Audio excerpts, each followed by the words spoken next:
Welcome to the Birth Journeys podcast. I'm your host, Kelly Hoff, BSN RN. I am a wife, a mother of two, and a nurse specializing in the care of women and newborns. In this podcast, we will share powerful journeys of birth givers with the goals of lifting the veil on the birth experience, healing through sharing, and beginning an open conversation to strengthen trust and promote transparency between birthing people and healthcare providers. Hello. Today, I'm so excited to welcome back my friend, business partner, and fellow mom advocate, Alex Wachelka. Alex is now a mom of three, an international board-certified lactation consultant, and a certified nutrition coach. Her passion for supporting moms began after the birth of her first baby and has only grown stronger with each birth experience. In this episode, Alex shares the raw, real, and beautiful stories of how her third child entered the world and how those experiences shaped her calling to walk alongside other moms in their own journeys. Alex and I partnered together to bring moms trusted nutritional support inside our Bump and Beyond online community, where we focus on empowering moms and moms-to-be with resources that nourish both body and mind. If you'd like to work with Alex or learn more about her services, visit motherhoodbloomslactation.com. Hi, Alex. Welcome, and thank you so much for joining me today. Thank you, Kelly. I'm excited to be here. I'm super excited to hear this birth story because I haven't heard the full story. And I was listening to the episode that we did a couple of years ago. Was it already? Yes. Wow. Yeah. Season 1, episode 2, where you share your first 2 birth stories. So just to recap, you can go back and listen to the whole thing, but your first birth was at the birth center, and the second birth was at home, and it was a precipitous labor, and the midwife barely got there on time. Yeah. To the point where the midwife said, hey, probably ought to have the next birth at home as well, because you won't have time to get to the hospital. How'd that prediction go? So it was the complete opposite. It was a very long labor, a very different birth than what I had experienced before. So his due date was December the 9th. And I had an appointment scheduled for December the 10th. And I was like, I'll see you next week. I'll see you because I was like, I don't think he's coming on the 9th. And so when I went in on the 10th, they had offered me the opportunity for a stretch and sweep. And because I did want to have a home birth, and we had the conversation of the pros and the cons and, wanting to have that home birth, it felt like a good decision for me. So I thought, let's do the membrane sweep. And when the midwife did that, I found out I was only 2 centimeters dilated, barely, not a face, no cervical changes. And I was like, well, okay, I know he's not coming out anyways. I just had this feeling that it was going to be another week after. But she did it anyways, or just as best as she could. And I just went on my way. I had no cramping, literally no discharge, experienced nothing from that stretch and sweep. And so by Wednesday, Thursday, they had let me know actually when I left that appointment, they'll try and give me a call, try and get me in for a second sweep if I wanted it, because we had already had the post-dates ultrasounds booked for December 16th. And I was hoping I didn't get to that point. And so I had a prescription from my naturopath for some things to just support my body through the process. And I was noticing by the Thursday, Friday, I was starting to now lose some of the mucus plug. And I was like, okay, we're progressing here. And so at this point, it's Saturday morning, and I'm talking to my husband, and we're like, the kids, should we get them out of the house? The older two. I just had this feeling that he was coming on December 15th. So the due date was the 9th because it's right near Christmas. And everyone would ask me about Christmas, and I'd be like, oh, but I'm only going to have a 10-day-old. And I just had this number of 10-day-old in my head. And I was like the 15th feels like the day. And so I was like, maybe they can go to their grandparents' house. We can have that opportunity for the last moment before, we have another newborn in the family. And so he was out dropping them off, and I get a call from the midwives. And they're like, we can see you if you can come in the next 30 minutes and we can give you another sweep. I was like, I'm coming. They're not far from me. So I was like, I'm coming.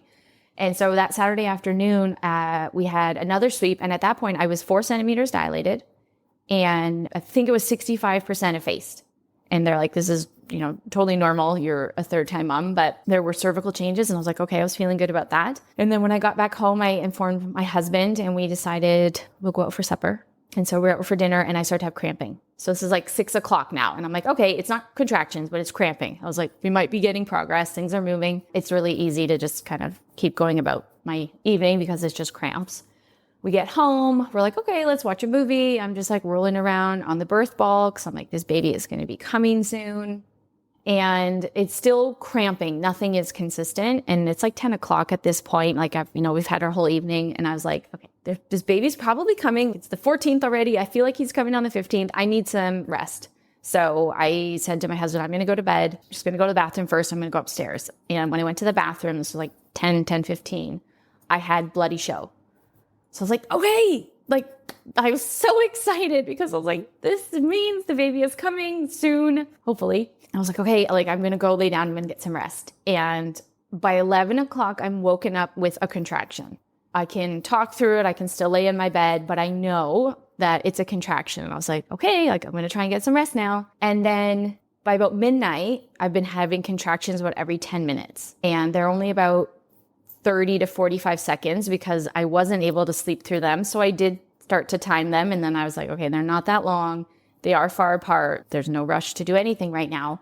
So I get up to go to the bathroom again and my husband hears me. He has not even slept at this point. I don't know if it was like nerves or what. And so he comes to check on me and I was like, this is what's going on. My words were, we're probably going to have a baby in the next 4 to 5 hours. He's like, okay. So he lays down with me and then it's 1 a.m. and 2 and 3 and 4. And I am still having contractions every 10 minutes and they're lasting 30 to 45 seconds. And I was like, okay, I've never experienced this before because with both of them, with my firstborn, my water broke, just a slow trickle and labor was like 16 hours away. And with my second, my waters broke and within 10 minutes I was in hard labor and he came fast. So I was like, this is really strange. I was trying to get as much sleep as I could. I was in the shower for a little bit. I made myself some peanut butter toast. I had some things to drink and I just tried to rest. But then it's 5 a.m. and 6 and 7. And I was like, I'm going to call the midwives. I didn't want to disturb them because I was like, I just wanted reassurance. So I was like, I've never experienced this before. Like, should I be concerned? Like the baby's still moving. I was doing kick counts. Like everything is fine.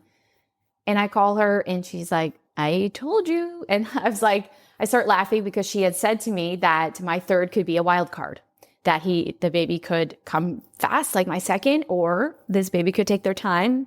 I was like, okay. And so her recommendations were just have some Gravol, have some Tylenol, try and rest, call us if anything changes. So at that point, I think I had let my mom know, like, hey, since midnight, I've basically, been having contractions, but nothing is changing. And then I let my mother-in-law know because she had our older two. I was like, can they stay there a little bit longer? I'm certain this baby's coming today, but I don't know when. And she's like, of course, no problem. So then I just tried to lay back down and it was like 8, 9, 10, like continuous every 10 minutes, 30 to 45 seconds. And I'm trying to eat as much as I can. I don't have a big appetite at this point. I'm trying to drink water and stay hydrated, but I am growing mentally fatigued at this point. I don't know what is going to happen. I don't know what to expect. I know I wanted to have this baby at home, but I'm getting tired and I'm trying to keep myself comfortable. And it was about noon. So now we're 13 hours since that first contraction. And I was talking to my husband and I was like, I think I'm done. I was like, I think mentally, I was like, there's so much in me right now that's like, I know I can do this. I've given birth to 2 babies before, but there's a part of me that's just like, oh my God, just go get me like the tiniest little dose of Pitocin and like, boom, we're in high gear and like this baby will come. And it was really interesting for me to look back on it because as I'm saying this, he's watching me and he's watching my body language shift. And he now notices that I'm on all fours on the floor. And that's like the labor position I choose. And he just gets out his phone and he starts to time and he's saying to me, Alex, you want to have a home birth. You can do this. What do you need from me? I'm here with you. And you know that you don't want the Pitocin drip in the hospital. And I was like, I know, but I was fatigued at that point mentally. And it was literally that conversation with him and like him noticing that shift in my body language. That next contraction was 4 minutes. And then it was 1 minute long. And then it was 4 minutes and it was 1 minute long. And I was like, okay, the baby is going to be here. And he goes, I'm not waiting an hour, right? That 411 rule. He's like, based on the timing of our second born, he's like, I'm calling the midwives at like 35 or 40 more minutes of this. I was like, okay, I think at this point it was like 30 minutes and he's seeing my body language shift. And I go, I need to get in the shower. And that's what I've done with the last two when transition hits. And he's like, I'm calling them. Like, we are not risking this again. And so I managed to make my way into the bathroom and he is on the phone with the midwives and I'm in there, like I'm in the tub, I'm on all fours. Now I'm having contractions. They're every 4 minutes, they're 1 minute long, like they're strong and intense. And I'm using the water, the hydrotherapy to help me through it. And he's on the phone with them and he's like, they said that they can come in 12 minutes. I was like, perfect. Like they're really near, they're close by. And then he goes, they want to know if you feel any pressure in your bum. And in that exact moment, I was like, right now, like, he's like, okay, they're coming. And so I was like, thankfully, they're only 12 minutes away. And so he gets me some juice and I just keep laboring in the shower. And the midwives get there and she has the Doppler and she asks if she can check on baby. And baby's doing totally fine and heart rate's good and there's no concerns. And she's like, okay, I'm going to go get set up. So she's down the hall getting set up in the room. And I'm just laboring in the tub. And I start to feel this weird pressure. And I'm saying it's weird because I've never felt it before. And it felt like something was stretching and elongating inside me. And then boom, my water broke. So I think it was the water sac. The bag. The bag, I like felt it come down almost and then just burst open and my water's released. And again, I had never experienced that before. It was very different with the other two releasing before. And I just shout like, my water broke. And then there was a little bit of blood in which for me to see that, I'm like, it didn't look anything unusual. I was like, this is normal. But I call out, I was like, there's blood. Like, I'm like, it's normal. Because then my husband's like, head pops in. I'm like, it's normal. But I'm like, get the midwife. So she comes in, does another Doppler check. Baby's totally fine. And she's like, okay, where do you want to give birth? And I'm like, literally on the verge of giving birth to this baby. I'm just like, I don't know, like wherever. She's like, Alex, I think we need to get you out of the tub. And so again, I'm not sitting in the tub like planning a water birth. I'm on all fours with the shower on my back for pain Comfort management. reasons. Yeah. Yeah. And she's like, we need to get you out of here. I'm like, oh my gosh, like this happened with my firstborn. I was like, okay. So we wait for the contraction to end. She grabs one arm. My husband reaches out. I like grab his arms and I'm just like fully supported on his body. And the two of them, she throws a towel over my back, help me walk down the hall into my bedroom to give birth to the baby because our tub is just not big. Like the bathroom, it wasn't an ideal spot. Yeah. So we're now at, I don't know what time it was. It's sometime after 1 o'clock. He started timing just after 12. They were at our house within that hour. But for me, this is like 13 hours labor. And it's like, I'm tired. And I'm like on the verge of crowning. And they're like, okay, walk down the hall. And I get in my room and she's like, okay, do you want to give birth on all fours? Because that's how I was positioned in the tub. I was like, yes. She's like, okay, awesome. So she helps me get up onto the bed and she encourages me to reach up onto my headboard just so I'm in a bit of a better position. And at that point, she's literally like, you can push however you need to because like he's on the verge of coming. And so I gave the first push and she's like, okay, that's really great, but I need you to do it harder next time. And it's like, okay, like I know I can do this. And so I gave another 1 or 2 pushes and his head was born. Wow. And I was like, okay. And it was really strange feeling because I could feel him moving. So his head's born, but his body's still in the birth canal. And he's like, I was like, is that the midwife? Like, and literally my midwife goes, oh, this baby's trying to get out. And I was like, I have never experienced this before. And so she says to me, because of the position that I'm in, she's like, okay, this next push, like this baby's coming. And I keep saying he because we had a boy, but we did not know at the time of birth the sex of the baby. So she's like, need you to push again. When the baby's gonna be born, I'm gonna pass him through your legs up to your chest. So I was like, okay. So I'm just holding onto the headboard and she's like, okay, push again, however you need to. And I gave like another 1 or 2 really good pushes and out he comes.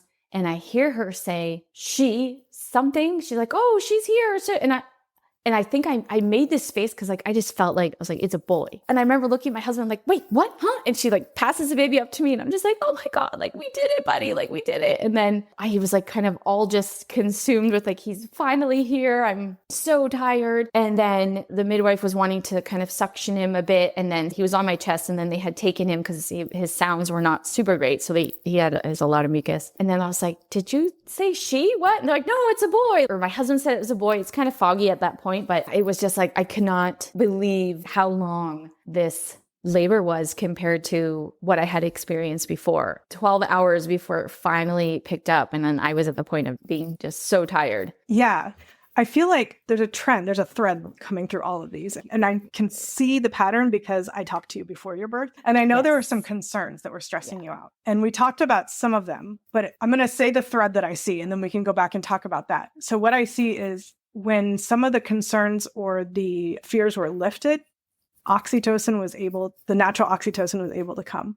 So when you were talking to your husband, you like got the weight off your chest about like, I just want to go to the hospital. You released that, right? I just want to get the Pitocin syndrome. I want to get this over with. And you felt heard, not just that he heard you, you felt heard. And he also understood your true wishes and he verbalized them. I imagine you like, because I remember when we talked, when you had that release. And I remember that just like when the burden of the fear was released. And I could just imagine you in that birth having that like sigh of relief and then suddenly having that long contraction because the cortisol was, offline by then. And then the natural oxytocin was like, okay, here we come. And you had that contraction and it put you in a natural labor, which is all you really needed at 4 centimeters. You just needed that hit of natural oxytocin. And then there was another point. He said that he wasn't going to wait an hour to call the midwife. And you said that you needed to go to the shower. Yeah. And that was the next step. Like he recognized the points from the last labor. He also validated your fears and helped you release them by saying, I see you and this is possible. Yes, we can do these things, these fear responses. Like we can go to the hospital and get that Pitocin if that's going to make you feel better. But I also believe in you because I've seen you do this and I know this isn't what you want. So maybe let's explore the option of continuing. And then, yes, I support you if that doesn't work. And to have all of that stress released, I feel like is what ultimately led the labor to be able to continue in the right pattern. Yeah, absolutely. Because it was a lot of when I was saying like 1 and 2 and 3 and 4, like, and the hours just kept passing. He was with me and it was just like, do you need a drink? Like, are you okay? And that was the sort of extent of like what was going on. Like we were both just trying to rest. And I think it was, once I expressed like, I just can't do this anymore. It's like, I'm like, part of me wants you to just take me to the hospital. And he's like, no, I know that's not what you want. And then right then my body's like, oh, here we go. Yeah, that moment of relief. Yeah. So in preparation, we talked about a month before your due date. I feel like there's a thread among the concerns that you've had, and that was feeling safe. Have you ever felt like your hormones are running the show? If you're dealing with sudden weight gain, sleepless nights, or a missing spark in your sex drive, it's time to flip the script with the Book of Hormones, the ultimate playbook for women's health and hormonal balance through every stage of life by Dr. Shweta Patel. Dr. Patel, a highly regarded OBGYN, breaks down the mystery of hormones in a way that's easy to understand. No medical jargon, just real-life solutions. With a writing style that's Mindy Project meets Sex and the City, she'll have you laughing, nodding, and finally understanding your body. From managing postpartum and PCOS to tackling hormonal imbalances head-on, this book is packed with actionable steps to help you take control of your health. It's like having your gyno BFF hand you the ultimate playbook to thrive. Want to feel amazing again? Download it free on Kindle Unlimited or buy it now on Amazon. Find the link in the show notes. So feeling like you can release your fears, essentially. And one of the fears that you had was, I'm going to need my husband. If my kids are dead, it's going to be a challenge.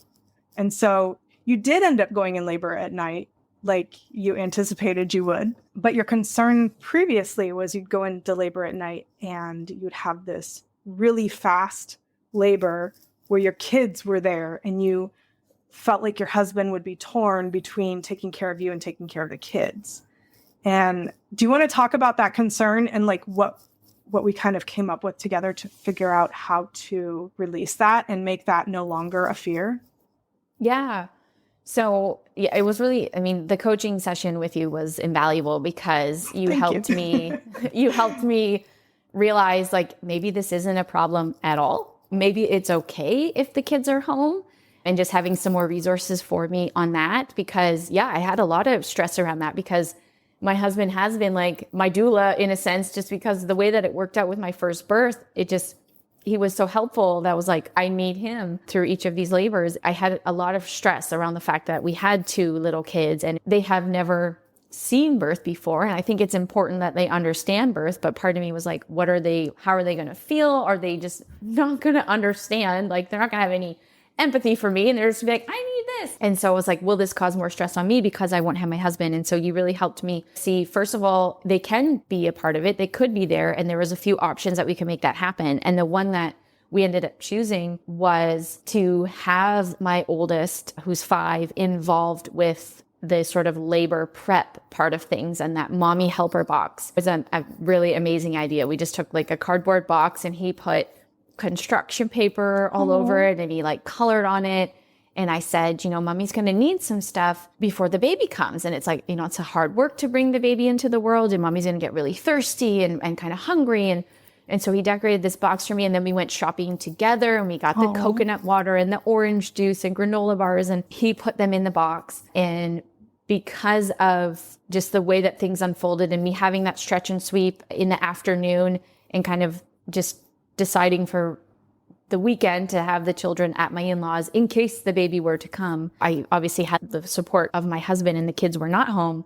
But because of their involvement, when they got home and they met their little brother, one of the first questions was like, did you need the helper box? And he saw it on the nightstand beside me. And even for that first week or so postpartum, he like restocked it for me. Oh. He's like, Mommy, do you need any more juice? Do you need any more granola bars in there? And so I don't think I would have come up with that on my own or even like found it in like a Google search. So that was really, really helpful to have that conversation with you and know that, hey, if they are home, it's okay. And to have someone else, like bring someone else on board so that I could have my husband, but then also have that other plan of like, let's get them involved. Yeah. And it's not necessarily for everyone. And it wasn't necessarily plan A either. Yes. And I think a big part of when I'm talking to moms that are about to have a second or third, and they're concerned about that, a big part of getting over that is just recognizing that it can be an amazing experience either way. And that it just takes a very simple gesture of getting them to focus on how to help versus getting them to focus on what's going on with you, and understanding that you're going to be okay and that you need this space to be able to do this hard work to get their sibling into the world, and that they can be very helpful and they could be an integral part of that. And we always want to do it in age appropriate ways. And so for your son's age group, it was very helpful to have snacks. But that every family is different. So the solution would be different for other people. But I love that was something that you guys were able to do. I think it's adorable that he was able to like decorate the box and go shopping with you. Like, you took it to another level. I love that. It's just so beautiful to be able to get your kids involved, because I think as a society lately, we have felt like we need to shield our children from what is happening when it's a natural phenomenon. It's not something that should be feared. And especially if in your case where you've done it twice before, it's low risk. I mean, I get it if you were in the hospital and you had high risk stuff or you were on medication and there was some concern for your health or the baby's health. Maybe that's when we protect them. But we've so medicalized birth and gotten to the point where it's something that we need to fear, that we need to protect and shield from, that we've forgotten that it can just be an amazing experience if you have your kids involved. Yeah. And honestly, 2 years ago, I probably would not have said that. But since then, interviewing moms that have had beautiful experiences with their children involved and having a couple of really amazing births at the hospital where the kids were there, we don't have to fear that. And I think it's so amazing that you had all of that prepared. And then I love the thread of those obstacles, those fears that were coming up, where once you felt seen, heard, and safe, you were able to release and allow your natural oxytocin to take over and move forward. I also love that you predicted the due date. I just had, so there was, based on my cycle, which I know they don't like to go by that, his due date was the 13th. And I totally understand why they don't accept that as like, that's the due date. But for my cycle, it was the 13th. The very first ultrasound estimated the due date at the 16th. And then because of how large the baby was, they said, oh, no, the due date is the 9th. I was like, that doesn't make sense. You just told me the ultrasound says it's the 16th. And so the baby was just very long, I guess, at that point. And then they were like, oh, no, it's the 9th. So they backed it up like literally a whole week. So I was like, the 9th feels early for me. And then even just like intuitively, I was like, the 9th, it's not the 9th. And I just kept like, because he was coming at Christmas, and on my husband's side of the family, the Christmas tradition is Christmas Eve. And then my family is Christmas Day. Like everyone was like, what are you doing? Are you going to be here? Right? They had all the questions because we're going to have a newborn. And my body was like, but you're only going to have a 10-day-old. I was like, that means it's the 15th. And I just felt like it was the 15th, and whether or not the sweep is what made it be the 15th, I don't know, because obviously that is an intervention in and of itself. I didn't just let my body go to whatever day it needed to, because as I was saying, it was a decision that felt right for me based on me wanting to give birth at home. But yeah, I just was like, it just feels like the 15th, and then that's in the middle of the afternoon, but it was the 15th. Yeah, I think there's two sides to that, right? You know when you likely got pregnant, right? You were there. Yes, we know. He was planned. It took a little, like it was, we know. Yeah, Yes. You remember. Also, I feel like your brain is prepared to do a thing on the date that makes sense to you, right? And so you're not going to really let go until that happens. And when everything starts to feel aligned and safe, then your hormones can kick in and you can do the thing, right? So you were walking around 4 centimeters for a bit.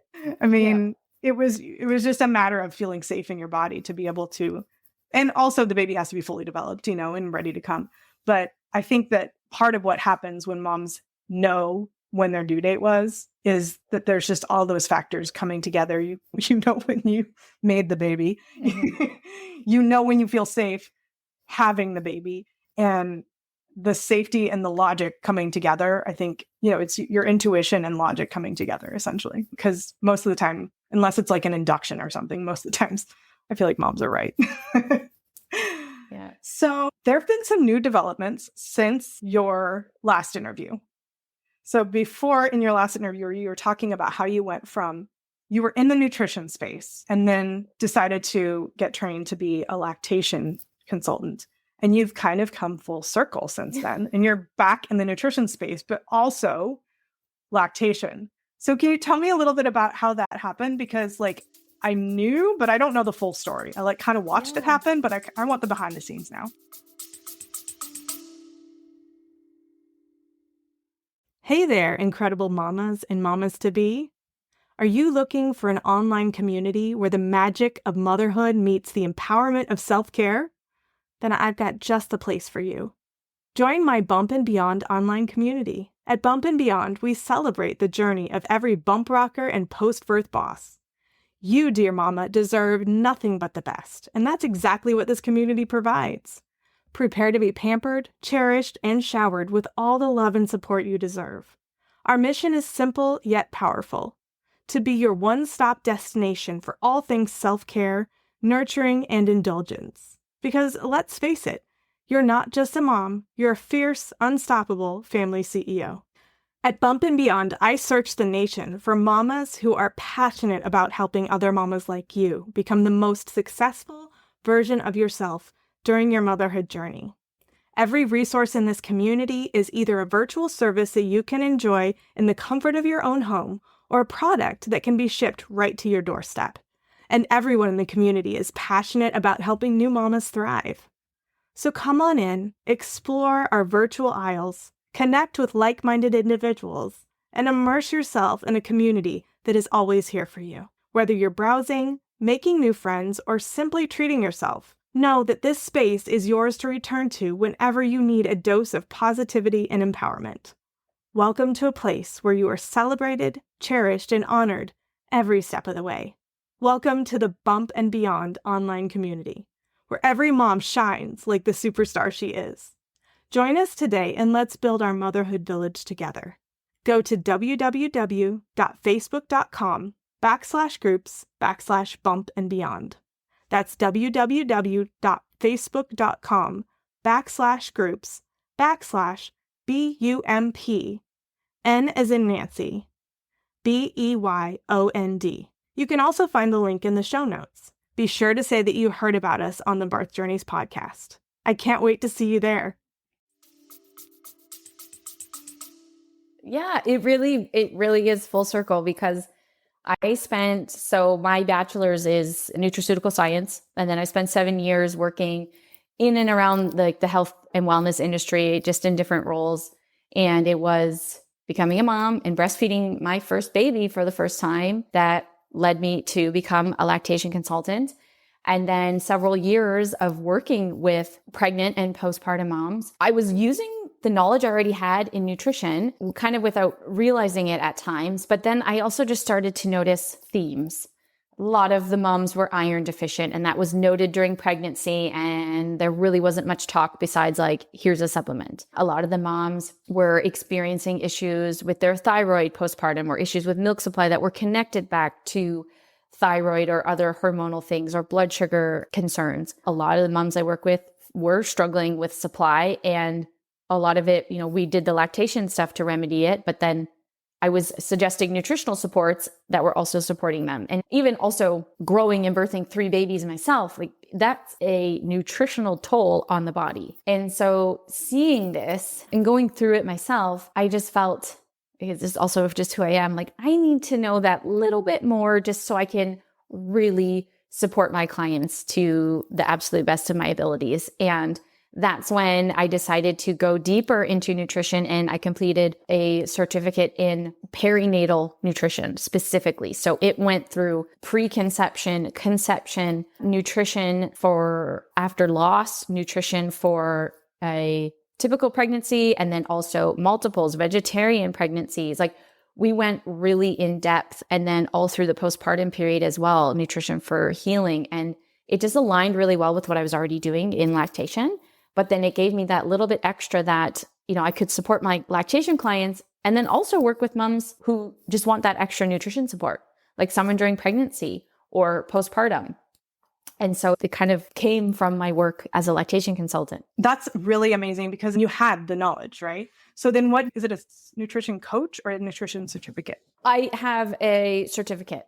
And so I use it as sort of consulting, coaching. Got it. Okay. So it wasn't an actual coaching, learning the mindset stuff. It was the how to have the nutrition that's appropriate for each stage. Yeah. There was the health, behavior, and mindset aspect because of who it was taught by. That was her background is in behavior change. And so there is part of that too, because it's all about, it's nutrition for real life as well, because that's the other thing. It's you're in the bathroom vomiting because you have morning sickness and your doctor's eat a balanced diet. It's okay. Well, all I can eat is crackers right now and sour candies. Right. And so we have to meet them where they're at. And I can't just come in and be oh, we're going to make smoothies every day and have this. And it's that's not going to work. I don't have the energy or the physical ability. Yeah. That's amazing because that describes my pregnancies to a T. It was crackers and either Jolly Ranchers or Lemonheads or, whatever. I couldn't even do the ginger because I couldn't stomach the taste. It was I just had so many aversions. So it's amazing to be able to reach people where they're at. And I love too that you've brought in supplements that help give the nutrition. It's not just vitamins. You give the nutrition where sometimes actually preparing the food and doing the thing is hard. I love the supplements that you've chosen that actually provide fruits and vegetables and whole food nutrition. Can you talk a little bit more about why that was important to you and how that helps meet moms where they're at? Yeah, it was. So it all came from me starting to take them myself. So I was in my 3rd trimester. I was running out of room, right? Everything moved, all the organs moved around and the baby was big and my stomach was being pushed off to the side. And I didn't have a lot of room at each meal.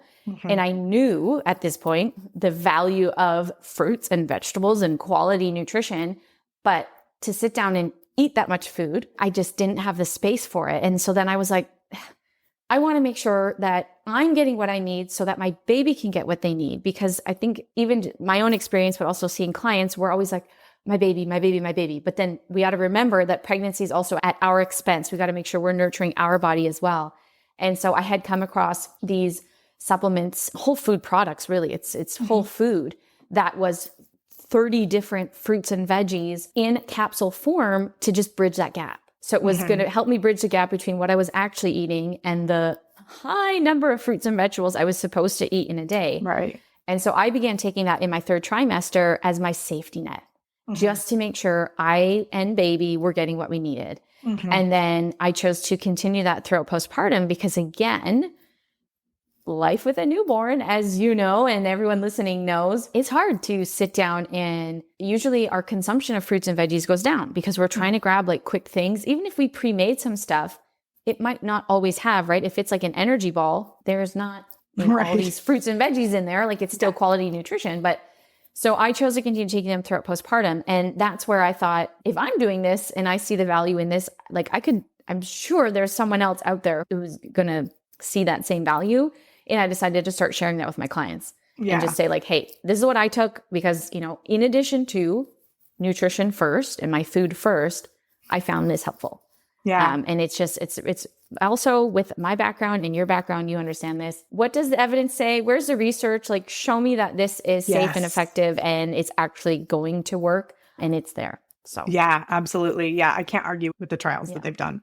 And what's interesting too, is this is a supplement that I took in college because my parents bought it for me. Right. And then I stopped because I was in that stage of life where I can't afford anything. Right. And then I saw that you were doing it. I met some other friends that were doing it. And I was like, oh my gosh, yes, I totally forgot about this. And I love the capsules, but I'm always taking supplements. So I'm like, there's so many capsules. There's only so many I can take is what I'm trying to say. I love that there's options. So I'm not going to lie. I take the kids' gummies most of the time.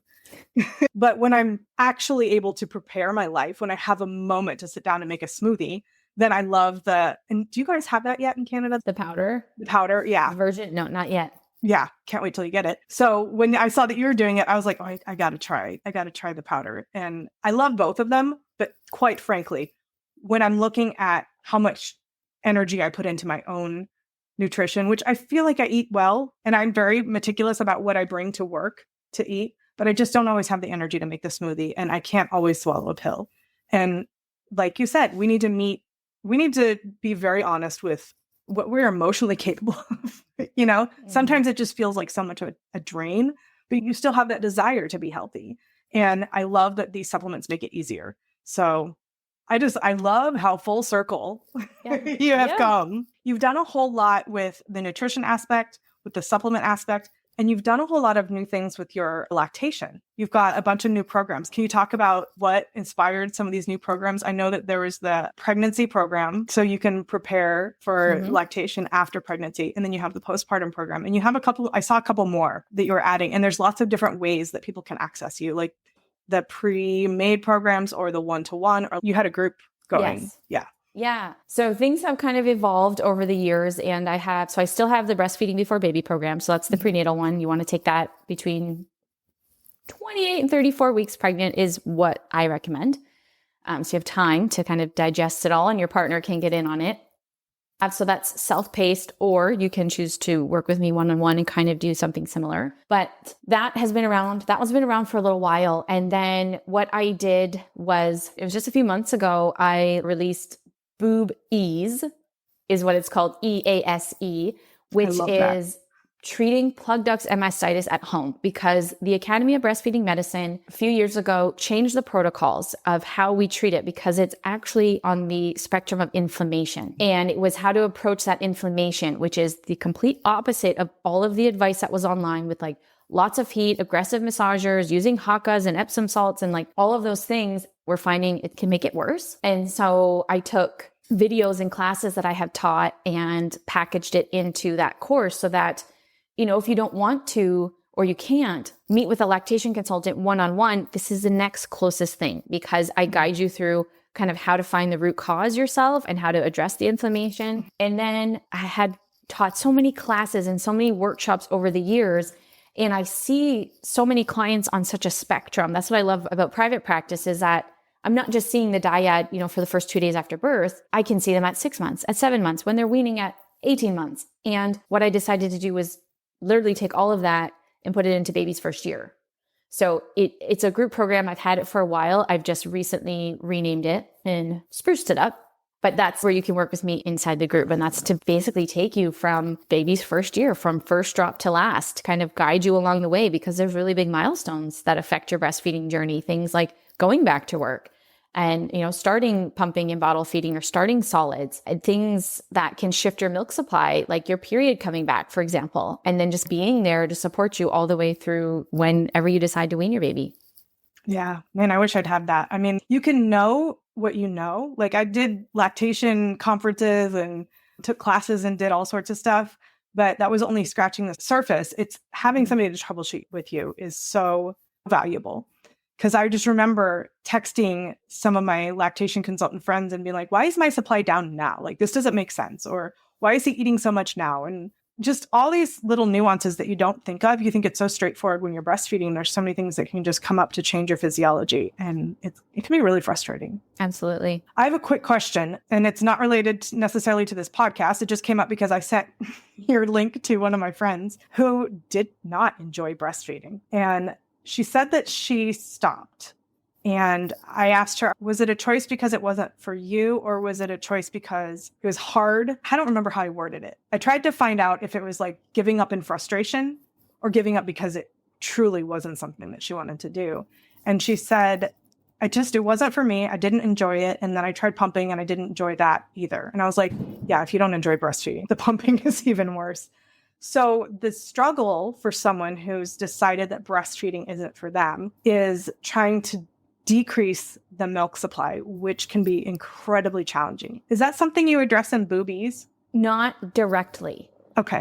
Because it's more for those wanting to continue breastfeeding and how to work through mastitis, plug ducts, and engorgement specifically.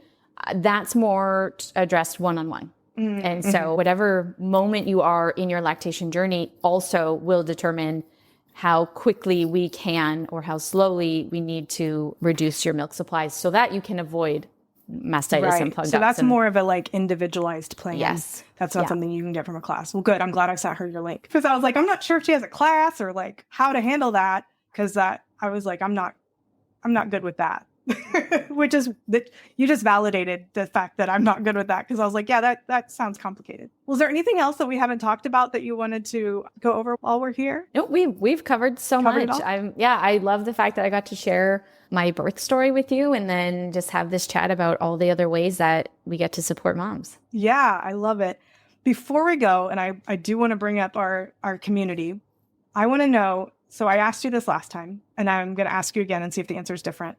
If you could go back and talk to yourself at any point in this journey, now that you've done this 3 times, where would you go?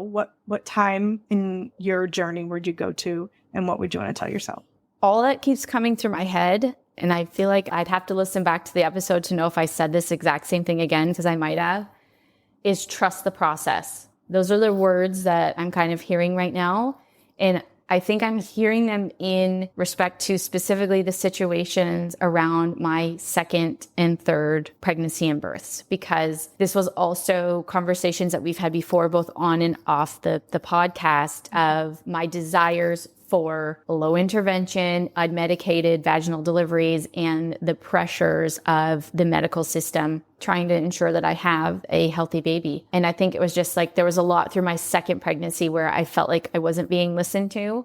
And ultimately everything unfolded as I wanted, but there was a lot of like stress, like so much stress in that pregnancy. And then with my 3rd, I felt less pressure because I had the same midwives again. So they knew like, okay, Alex is low intervention. But even still having the post-dates ultrasounds on the calendar, even though in my heart I knew the 15th was his birth, it was like, okay, but the 16th is the post-dates. I'm like, what are the post-dates going to say? I'm like, oh my gosh, what are they going to tell me about my placenta? And I think it's just trust the process. Yeah. Like, obviously my brain wants to go like, what could all the possible outcomes be? But that's what I'm hearing right now is just trust the process. Trust. Yeah. it's such a challenge to let go and just let nature do what nature does, because we just don't live in that kind of a society anymore. And we're not supported in that way anymore. Everybody wants to plan it. And so it's, even if someone's not giving you pressure, even if they are just saying, okay, well, just in case, that feels like pressure. It's hard. I don't think anybody's doing it because they mean to, but it's different from if we're all just living in this community and everybody was, taking care of each other's baby. And so somebody goes into labor and we're just there normalizing everything and helping them through it. And then we have the baby and we move on, That's not what happens. We have to plan our days. We have to go to work. We have to get FMLA. We have to do, well, maybe in Canada it's called something different. It's too much. Yeah. And that can really make it so that you're not in tune to your body, which I love that, there was stress, but you were able to remove that and still be in tune with your body during this process, which I think is just amazing. And before we go, if you would like to join Alex and I in Bump and Beyond online community, we would love to have you. Alex shares Motherhood Blooms lactation, her nutrition. I share my nutrition, my prenatal coaching, and my podcast. And we have so many other moms that come in and share their services and products that are all meant to help moms and moms to be. It's called Bump and Beyond, and you can get there at www.facebook.com/groups/bump N Beyond, like bump N as in Nancy, Beyond. And I'm going to put that in the show notes, but please join us. We have a lot of fun in our community. We're very supportive. We try to give as much value and information and shout outs to new moms as much as we can. So hope to see you there, and go visit Alex. Oh, there's one other thing. Alex has a podcast. If you want to learn more about Alex, get to know her a little bit more, if you're kind of shy about reaching out, go listen to the Lactation Land podcast. You will learn a lot about what Alex does, what she's about. You'll get to know her, and then might feel like you just absolutely need to reach out after that. I think, honestly, everything you're doing is so amazing. I don't know how you do it all with 3 kids, but it's awesome. Thank you. Thank you so much for joining me. Thank you so much for tuning into my podcast. If you enjoyed what you heard, make sure you hit that subscribe button so you don't miss out on future episodes. Don't forget to share the podcast with a friend who can benefit from the valuable insights that we share here. And if you could take a moment to leave a 5-star rating and review, it would mean the world to me. If you're ready to work one-on-one with me to embark on a transformational journey towards a confident and empowered hospital birth experience, go to kellyhoff.com/empowered and enroll in my Empowered Hospital Birth Coaching Program. Together, we'll create a roadmap to a birth experience that you'll cherish forever. That's KELLYHOF.com/empowered. Let's make your birth experience extraordinary.